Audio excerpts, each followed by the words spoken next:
اور یہ اس میں پھر کہا گیا کہ جو باقی جو کتاب رسول اللہ صلی اللہ علیہ وسلم کے اوپر جو اتارا گیا، ہم حدیث پر بھی ایمان لاتے ہیں، قرآن پر بھی لاتے ہیں، کیونکہ حدیث بھی رسول اللہ صلی اللہ علیہ وسلم جو کہتے تھے اللہ تعالیٰ کی طرف سے کہتے تھے، اور باقی کتابوں کو بھی ہم بلیو کرتے ہیں کہ اللہ تعالیٰ کی طرف سے نازل کرتا ہے۔ یہ الگ بات ہے کہ ان کے اندر رد و بدل ہو چکا ہے۔ پھر اس میں جو غیب پر ایمان آیا ہے تو یہ آپ دیکھ لیں، آج جنت، دوزخ، فرشتے، اللہ تعالیٰ، عذاب قبر، حشر، یہ ہمیں نہیں پتہ، یہ سب غیب کی خبریں، ہمارا ان کے اوپر یقین ہے، قبر کے اوپر بھی یقین ہے کہ یہ جنت کے باغوں میں سے ایک باغ ہوگا یا جہنم کے گڑھوں میں سے ایک گڑھا ہوگا، اور آج انبیاء بھی نہیں ہیں تو وہ بھی عالم غیب کی چیز آ جاتی ہے۔ پھر جو نماز میں آیا کہ نماز کی پابندی کریں، تو اس سے مراد ہے 5 نمازیں پوری پڑھتے ہیں، ایسا نہیں ہے کہ ایک پڑھتے ہیں ایک چھوڑ دیتے ہیں۔ رسول اللہ صلی اللہ علیہ وسلم نے فرمایا کہ اگر کوئی 5 نمازیں پوری نہیں پڑھتا تو جیسے ایک دیوار ہوتی ہے تو اس کے اندر اینٹیں لگی ہوتی ہیں، تو ایک اینٹ نکال دیں تو وہ مضبوط نہیں رہتی ہے، پھر نماز سنت کے مطابق پڑھتے ہیں۔ انفاق کا لفظ آیا تھا اس میں کہ وہ نفلی صدقہ اور واجب صدقہ، یعنی زکوٰۃ بھی دیتے ہیں اور بھی اللہ تعالیٰ کے بندوں کو جہاں ضرورت ہو وہ اللہ تعالیٰ کے راستے پہ خرچ کرتے رہتے ہیں۔ پھر اس میں آیا کہ وہ آخرت پر یقین رکھتے ہیں۔ تو اب جو ایمان کا آخری درجہ ہوتا ہے وہ یقین ہوتا ہے، تو ان کے بارے میں اللہ تعالیٰ کہتے ہیں کہ یہی وہ لوگ ہیں جو اللہ تعالیٰ کی طرف سے ہدایت پر ہیں، اور یہی لوگ ہیں جو فلاح اور نجات پانے والے ہیں۔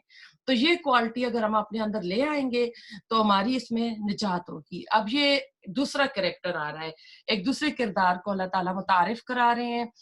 کافروں کو آپ کا ڈرانا یا نہ ڈرانا برابر ہے، یہ لوگ ایمان نہ لائیں گے۔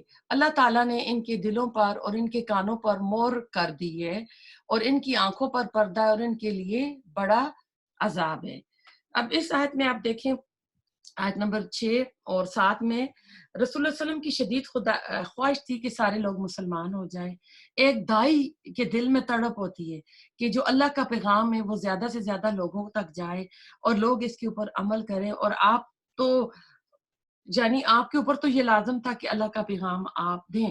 تو اللہ تعالیٰ ادھر فرما رہے ہیں کہ آپ ان کے لیے زیادہ غم نہ کریں، کہ یہ اللہ تعالیٰ ہے جس کو ہدایت دے گا۔ سورۃ القاف میں بھی آتا ہے فَلَعَلَّكَ بَاخِعٌ نَفْسَكَ، کہ آپ تو اپنے آپ کو ہلاک کر دیں گے کہ یہ ایمان کیوں نہیں لاتے ہیں۔ تو اللہ فرما رہے ہیں کہ کچھ لوگ ایسے ہوتے ہیں جن کے دلوں پر مہر لگ جاتی ہے۔ اب یہ لوگ کون تھے؟ جیسے ابو جہل تھا، ابو لہب تھا۔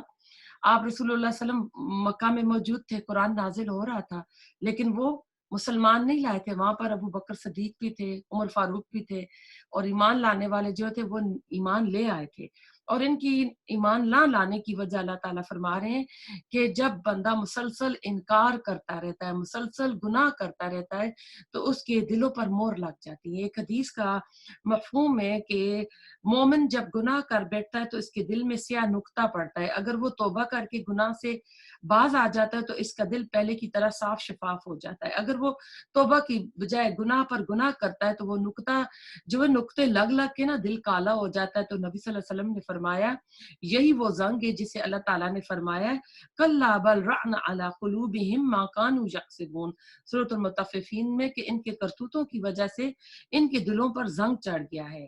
اور ترمذی کی حدیث میں آتا ہے اسی کیفیت کو قرآن نے کہا ہے کہ یہ جو ان کی مسلسل بدعمالیوں کا نتیجہ ہوتا ہے، بل طبع اللہ علیہ بکفرہم، کہ ان کے کفر کی وجہ سے اللہ تعالیٰ نے ان کے دلوں پر مہر لگا دی ہے۔ یہ سورۃ النساء میں فرمایا گیا ہے۔ اب جو اگلی ہم آیات پہ چلیں گے، اب دیکھیں مومن بلیور کے لیے جو آیت آئی تھی وہ 5 تھی، 2 آیات جو آئی ہیں وہ کافر کے لیے تھی، کہ یہ جو ہوتے ہیں نا ان کے دل میں کچھ نہیں ہوتا، یہ جو ان کے دل میں ہوتا ہے منہ پہ کہہ دیتے ہیں ہم نہیں کر رہے، ہم نہیں مانیں گے۔ لیکن اب اگلا کریکٹر جو آ رہا ہے یہ منافق کا آ رہا ہے، اس میں 2 ٹائپ آف منافق بھی ہوں گے، اور یہ اندر سے کچھ باہر سے کچھ ہوتے ہیں، یہ خطرناک لوگ ہوتے ہیں۔ یہ لیگلی مسلمان ہوتے ہیں کیونکہ یہ اپنے آپ کو مسلمان ڈکلیئر کرتے ہیں، انہوں نے اپنے اوپر اسلام کا وہ ایک لگایا ہوا ہوتا ہے کہ ہم مسلمان ہیں، لیکن ان کے دلوں کی حال اللہ جانتا ہے۔ تو اب ان میں اللہ تعالیٰ کہہ رہے وَمِنَ النَّاسِ مَن يَقُولُ آمَنَّا بِاللَّهِ وَبِالْيَوْمِ الْآخِرِ وَمَا هُمْ بِمُؤْمِنِينَ، بعض لوگ کہتے ہیں کہ ہم اللہ تعالیٰ پر اور قیامت کے دن پر ایمان رکھتے ہیں، لیکن در حقیقت وہ ایمان والے نہیں ہیں۔ تو اس میں دیکھیں کہ اگلی آیت بھی کر لیتے ہیں، وہ اللہ تعالیٰ کو اور ایمان والوں کو دھوکہ دیتے ہیں، لیکن دراصل وہ خود اپنے آپ کو دھوکہ دے رہے ہیں مگر وہ سمجھتے نہیں ہیں۔ یہ تیسرا گروہ ہے جن کے دل ایمان سے محروم ہو چکے ہیں، وہ مومنوں کے اندر ایمان والے بن کے مسلمان اپنے آپ کو ڈکلیئر کر رہے ہیں، لیکن اللہ تعالیٰ کہہ رہے ہیں کہ ان کے دلوں میں بیماری ہے، ان کے ان کے دلوں میں بیماری تھی، اللہ تعالیٰ نے انہی بیماری میں مزید بڑھا دیا اور ان کے جھوٹ کی وجہ سے ان کے لیے دردناک عذاب ہے۔ اب ایسا ہے کہ یہ کہتے ہیں ہم اللہ پر ایمان لائے اور آخرت پر ایمان لائے، لیکن یہاں پر رسول نہیں ہے، تو اللہ تعالیٰ نے ان کا ایمان لانا قبول نہیں فرمایا ہے کہ اگر ایمان پہ رسالت نہیں ہے تو پھر وہ اللہ تعالیٰ کو ایمان قابل قبول نہیں ہے۔ تو اللہ تعالیٰ کہہ رہے ہیں کہ ان کے دلوں میں بیماری ہے۔ اب اللہ جھوٹ بولتے ہیں، دھوکہ دیتے ہیں، ہم اپنے آپ کو بھی دیکھیں کہ ہم بھی باتوں میں سے کسی کو دھوکہ تو نہیں دیتے ہیں، جو بھی بات کریں سچی کریں، حق کی کریں، کیونکہ وہ ہمارے اعمال نامے میں لکھی جا رہی ہوتی ہے۔ اور ایسا اللہ تعالیٰ کو تو سارا پتہ ہے۔ اور بیماری جو تھی یہ منافقت کی بیماری تھی، اور ان کو اس کی اصلاح کی فکر ہی نہیں ہوتی۔ اور جو منافق بندہ ہوتا ہے نا، اس کی علامات رسول اللہ صلی اللہ علیہ وسلم نے فرمائی ہیں، ایک حدیث میں 3 اور ایک حدیث میں 4 آتی ہیں کہ جب بات کرے گا تو جھوٹ بولے گا، جب وعدہ کرے گا تو وعدہ پورا نہیں کرے گا۔ اب جو بھی بندے آپ سے بڑے وعدے کرتے ہیں نا، پھر وعدے پورے نہیں کرتے نا، تو ایک تو ایسا ہوتا ہے کہ ایسے بندے کو نا بندہ واقف ہی ہو جاتا ہے کہ یہ ایسے ہی وعدے کر رہے ہیں، پورے نہیں کریں گے۔ لیکن جو بندہ اپنے آپ کو چیک کرے، پھر اپنے آپ کو دیکھے کہ میں منافقت کی کیٹیگری میں تو نہیں آ رہا ہوں، میں اپنے آپ کو صحیح کروں، پھر اگر یہ کرے گا، وعدہ نہیں پورا کرے گا، لڑائی جھگڑا کرے گا، تو گالی گلوچ کرے گا۔ تو اس میں پھر اللہ تعالیٰ کہتے ہیں جب ان سے کہا جاتا ہے زمین میں فساد نہ کرو، تو یہ جواب دیتے ہیں کہ ہم تو اصلاح کرنے والے ہیں، خبردار ہو، یقیناً یہی لوگ فساد کرنے والے ہیں، لیکن انہیں شعور نہیں ہے۔ اب جو منافق ہوتے ہیں نا، اپنے آپ کو سچا ثابت کرتے رہتے ہیں اور اپنی تعریفیں بھی کرتے رہتے ہیں، اور اس بندے کی بھی منہ پہ بڑی تعریفیں کرتے رہتے ہیں، تو اللہ تعالیٰ کہہ رہے ہیں کہ نہیں، اصل میں یہ فساد کر رہے ہیں۔ تو اور یہ اب کہتے تھے کہ جب ان سے کہا جاتا ہے نا کہ آپ ایمان لاؤ جس طرح کے صحابہ کرام ایمان لائے ہیں، تو کہتے ہوتے تھے کہ کیا ہم اس طرح ایمان لائیں جیسے کہ بیوقوف لوگ ایمان لائے ہیں؟ تو اللہ تعالیٰ کہتے ہیں خبردار ہو جاؤ،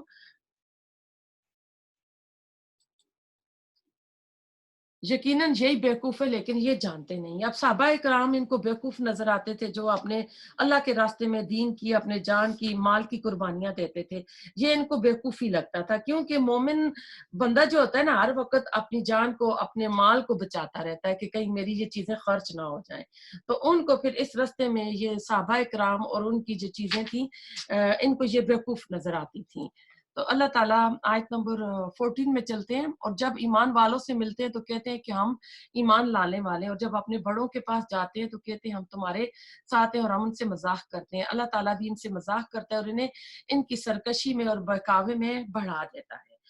اور یہ وہ لوگ ہیں جنہوں نے گمراہی کو ہدایت کے بدلے خرید لیا، نہ تو ان کی تجارت ان کو فائدہ پہنچاتی اور نہ ہی یہ ہدایت والے ہیں۔ اب یہ منافقوں کی ساری اللہ تعالیٰ جو ہیں خصلتیں بیان کر رہے ہیں، تو اس کے بعد اللہ تعالیٰ 2 طرح کے جو منافق ہیں ان کی اللہ تعالیٰ بتائیں گے اس میں۔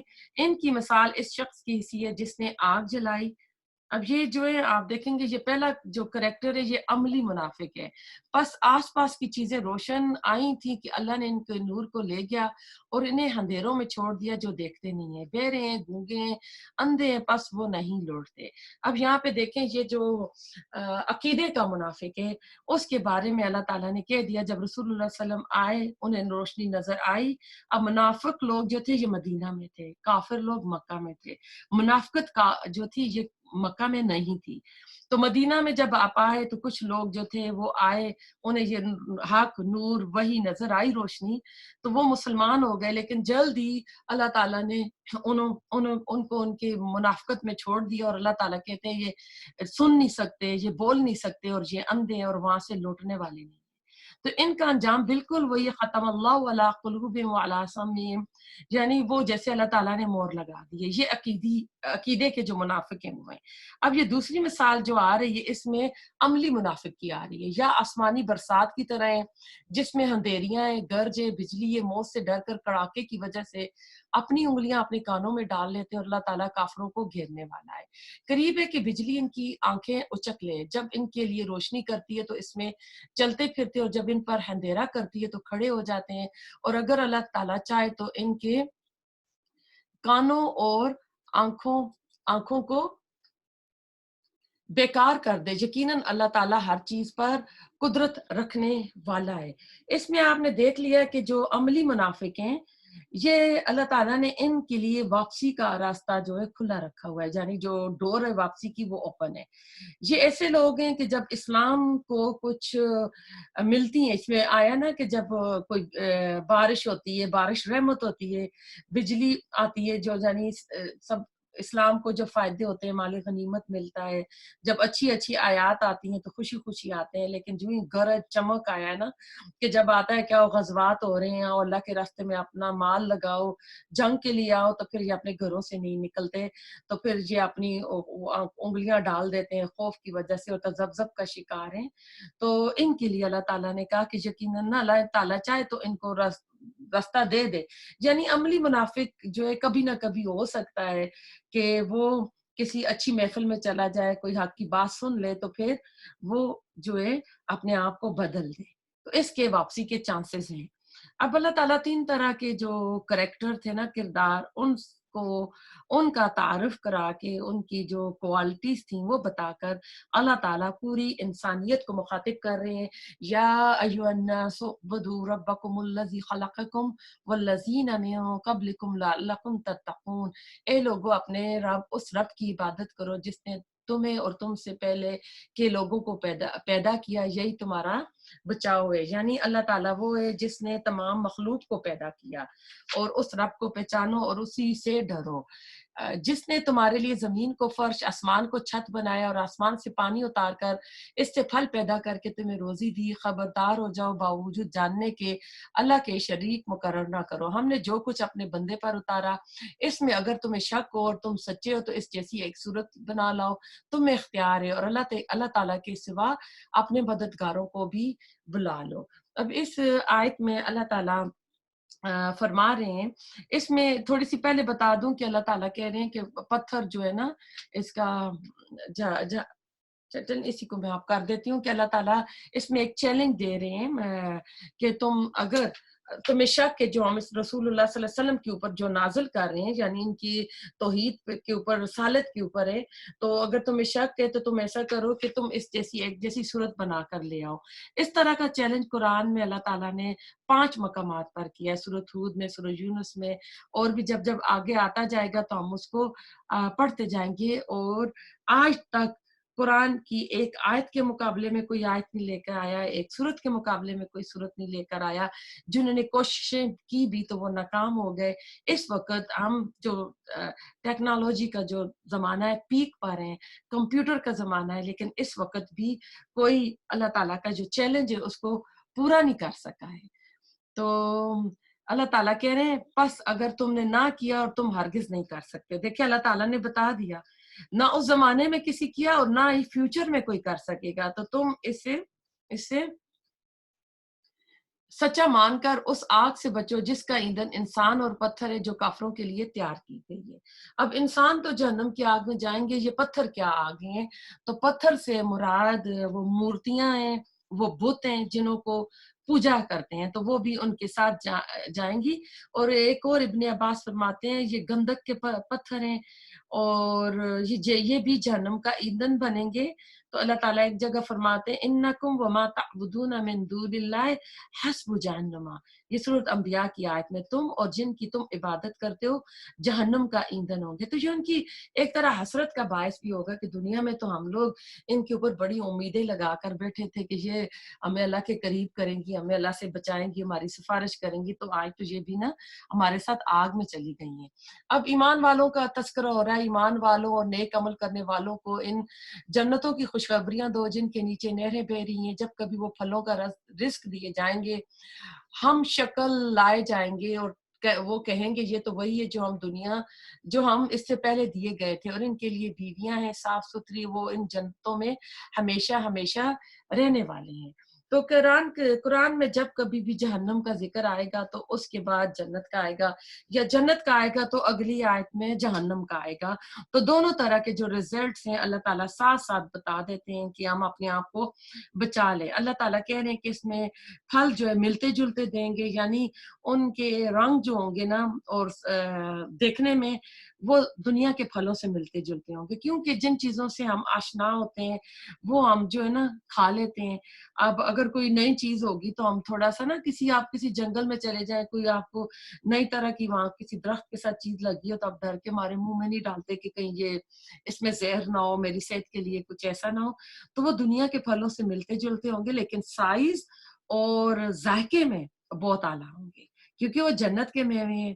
تو اللہ تعالیٰ کہتے ہیں، بخاری کی حدیث ہے، نہ کسی آنکھ نے انہیں دیکھا، نہ کسی کان نے ان کا سنا، اور نہ کسی انسان میں اس کے دل کا گمان آیا ہے۔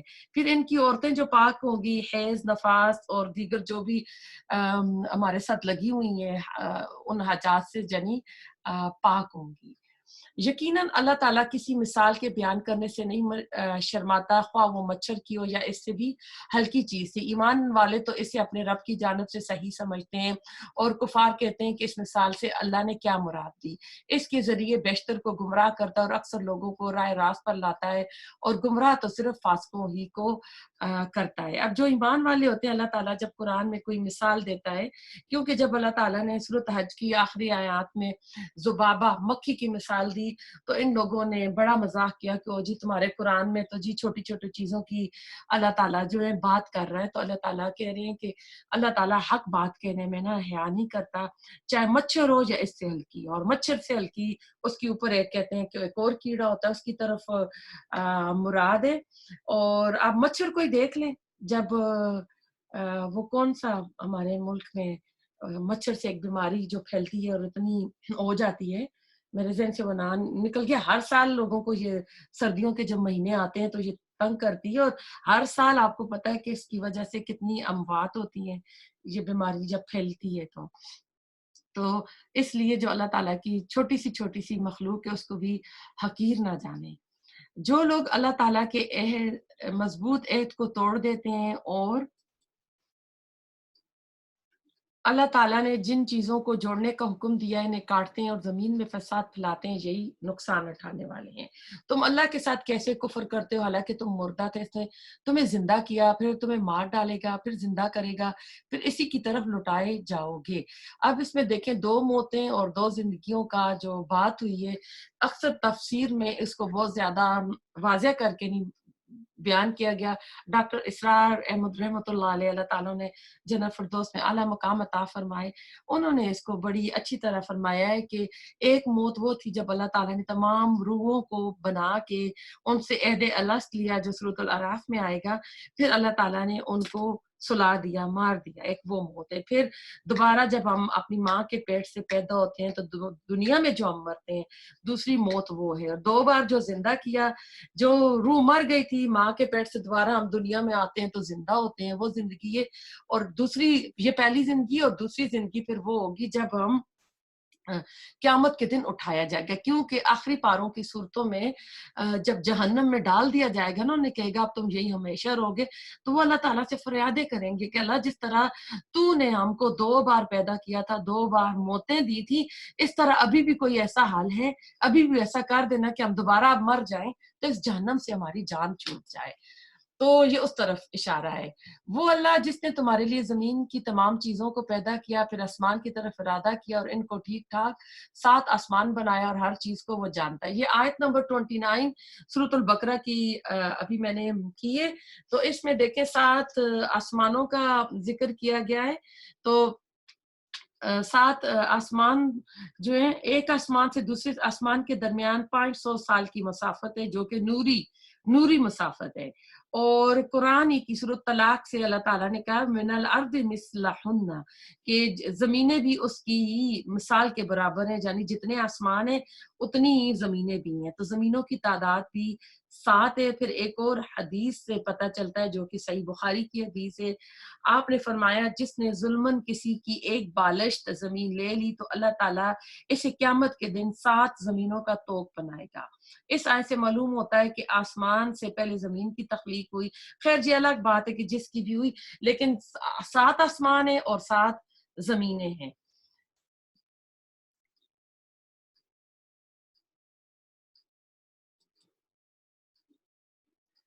آیت نمبر 30، اور جب تیرے رب نے فرشتوں سے کہا کہ میں زمین میں خلیفہ بنانے والا ہوں، تو انہوں نے کہا ایسے شخص کو کیوں پیدا کرتے ہیں جو زمین میں فساد کرے اور خون بہائے، ہم تیری تسبیح، حمد اور پاکیزگی بیان کرنے والے ہیں۔ اللہ تعالیٰ نے فرمایا جو میں جانتا ہوں تم وہ نہیں جانتے۔ جب اللہ تعالیٰ نے، آپ دیکھیں اللہ تعالیٰ تو بادشاہ ہے، حاکم ہے، مالک ہے، اللہ تعالیٰ کی اپنی مرضی ہے، اللہ تعالیٰ کو تو کسی سے مشورہ لینے کی بھی ضرورت نہیں ہے، لیکن آدم کی تخلیق ہو رہی تھی، اس سے پتہ چلتا ہے کہ یہ اس کائنات کا ایک عظیم، ایک بہت بڑا کام ہونا تھا کہ آدم علیہ السلام کی اللہ تعالیٰ نے بنانا تھا، تو اللہ تعالیٰ نے ایک طرح سے اناؤنسمنٹ کی فرشتوں میں کہ میں ایک اپنا یہ خلیفہ بنانے والا ہوں۔ خلیفہ سے مراد جانشین ہے، جانی اس زمین پر آئے گا تو اللہ کے دیے ہوئے اختیارات کو اللہ تعالیٰ کی مرضی کے مطابق استعمال کرے گا، اس زمین کو امن اور سکون کا گہوارہ بنائے گا۔ لیکن ہوا کیا کہ یہ خلیفہ آج جو ہم ہیں اپنی مرضی کرنے لگے ہیں، اور زمین کو ہم نے جو سورۃ اس میں آتا ہے روم میں آتا ہے شاید کہ ظاہر الفساد بحر والبحر، کہ خشکی اور تری میں انسانوں کے ہاتھوں کی کمائی کی وجہ سے فساد برپا ہو گیا ہے۔ تو آج وہ نہیں کیا، تو اس لیے فرشتوں نے یہاں پر اعتراض کیا نا کہ جو فساد کرے گا آپ کیوں ایسا کریں، اگر آپ کو عبادت چاہیے، تسبیح ہم چاہیے تو ہم تو کر رہے ہیں۔ اللہ تعالیٰ نے 3 طرح کی مخلوقات بنائی ہیں۔ اللہ تعالیٰ نے فرشتوں کو نور سے پیدا کیا، فرشتوں کے پاس اپنی چوائس نہیں ہے، اپنی مرضی نہیں ہے، وہ لائک روبوٹ ہوتا ہے نا، اس کی طرح ہے، جو اللہ نے کہا پروگرام کر دیا وہی کر رہے ہیں، نہ فرمانی اپنی مرضی کرنے کی ان کے پاس چوائس نہیں ہے۔ دوسری مخلوق اللہ تعالیٰ نے انسان بنایا، انسان کو اللہ تعالیٰ نے مٹی سے بنایا، اور اس کو اللہ تعالیٰ نے اختیار دیا، فالہمہ فجورا تقواہا، سورۃ شمس میں اللہ تعالیٰ نے نیکی اور بدی کو انسان کے اندر پروگرام کر دیا اور اس کو چوائس دے دی، تقدیر کے پٹے اللہ تعالیٰ نے ہمارے گلے میں ڈال دیے، اور اللہ تعالیٰ نے دونوں راستے ہمارے سامنے رکھ دیے، صراط مستقیم بھی، صراط غی بھی، اور ہمیں بتا دیا کہ ہم کس راستے پہ چلنے ہیں۔ ساتھ اللہ تعالیٰ نے 1,24,000 پیغمبر بھیجے، اپنی ہدایت کتابیں آتی رہی انسان کی تعلیمات کے لیے۔ اب ہمارے اوپر ڈیپینڈ کرتا ہے کہ ہم کیا کرتے ہیں نا۔ تو اب اس میں اللہ تعالیٰ، اب اس اگلی آیت میں 31 میں اللہ تعالیٰ فرشتوں کو بتائیں گے کہ یہ خلیفہ بنانے میں کیوں بنا رہا ہوں۔ اللہ تعالیٰ نے آدم کو تمام نام سکھا کر ان چیزوں کو فرشتوں کے سامنے پیش کیا اور فرمایا اگر تم سچے ہو تو ان چیزوں کو نام بتاؤ۔ ان سب نے کہا ہے اللہ تیری ذات پاک ہے، ہمیں تو صرف اتنا ہی علم ہے جتنا تو نے ہمیں سکھا رکھا ہے، پورے علم و حکمت والا تو ہی ہے۔ اللہ تعالیٰ نے حضرت آدم علیہ السلام سے فرمایا تم ان کے نام بتا دو۔ جب انہوں نے بتا دیے، فرمایا کہ کیا میں نے تمہیں پہلے ہی نہ کہا تھا کہ زمین اور آسمان کا غیب میں ہی جانتا ہوں، اور میرے علم ہے جو تم ظاہر کر رہے ہو اور جو تم چھپا رہے ہو۔ تو یہ آدم علیہ السلام کو اللہ تعالیٰ نے جو دیا تھا علم تھا، یہ دنیا کی چیزوں کے نام تھے، دنیاوی علم تھا، اور اس علم کی وجہ سے آپ دیکھیں گے کہ اللہ تعالیٰ نے آدم کو پھر فضیلت دی کہ فرشتوں سے سجدہ کرایا۔ اللہ تعالیٰ کہہ رہے ہیں کہ غیب کا علم فرشتوں کے پاس بھی نہیں ہے، صرف اللہ تعالیٰ ہی جانتا ہے، اور جو تم چھپا رہے تھے، ظاہر کر رہے تھے، یعنی وہ یہ تھے کہ ہم ہیں تو اللہ تعالیٰ کیوں ایک اور مخلوق بنا رہا ہے، تو اللہ تعالیٰ نے وہ بتایا۔ اور جب ہم نے فرشتوں سے کہا آدم کو سجدہ کرو تو ابلیس کے سوا سب نے سجدہ کیا، اس نے انکار کیا اور تکبر کیا اور کافروں میں ہو گیا۔